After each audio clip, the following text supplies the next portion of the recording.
नमस्कार, आप सभी का आपकी अपनी इस यूट्यूब चैनल हिंदी वाले मार्ट साहब पर एक बार पुनः स्वागत है। कक्षा 12 है, विषय हिंदी साहित्य और आज हम केदारनाथ सिंह का साहित्यिक परिचय देखने वाले हैं, जिनकी 2 रचनाएँ हमारे पाठ्यक्रम में शामिल हैं।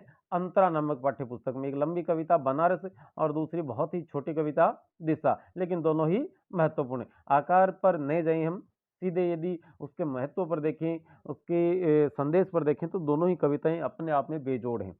और आज हम इनका साहित्यिक परिचय देखते हैं। चैनल पर पहली बार आए हैं तो सब्सक्राइब कर लीजिएगा। चलिए आगे चलते हैं। इनका जन्म और जन्म स्थान 1934 ईस्वी में उत्तर प्रदेश के बलिया जिले के चकिया नामक गांव में इनका जन्म हुआ। शिक्षा काशी हिंदू विश्वविद्यालय से ग्रहण की। तत्पश्चात जवाहरलाल नेहरू विश्वविद्यालय, जिसे हम जेएनयू कहते हैं, जेएनयू नई दिल्ली में हिंदी के प्रोफेसर रहे और वर्ष 1918 ईस्वी में नई दिल्ली में आपका देहांत हो जाता है। भाव पक्ष देखते हैं इनकी कविताओं में तो आप मानवीय संवेदना के कवि माने जाते हैं। किसके कवि माने जाते हैं? मानवीय संवेदना के। विरोध का एक शांत, संयत, गरिमामयी और सशक्त रूप आपके साहित्य की विशेषता है। विरोध का के दर्शन होते हैं, लेकिन विरोध यूं नहीं है तोड़ फोड़ वाला। एक शांत है, संयत है, मतलब संयम इन्होंने बरता अपनी कविताओं में। गरिमा से पूर्ण है और शक्ति के साथ है, सशक्त है। आपकी रचनाएं संवेदना और भावबोध से भरी हुई हैं। मानव जीवन का निकटस्थ एवं सूक्ष्म चित्रण आपकी कविता में देखने को मिलता है। कला पक्ष में देखते हैं कि आपकी कविताओं में बिंब विधान पर विशेष बल दिया गया है। भाषा सहज, सरल व आम जन की है। कविता की बुनावट है, जिससे आप शिल्प कह सकते हैं, में एक अपनापन नजर आता है या दिखाई देता है। रचनाएं देखते हैं।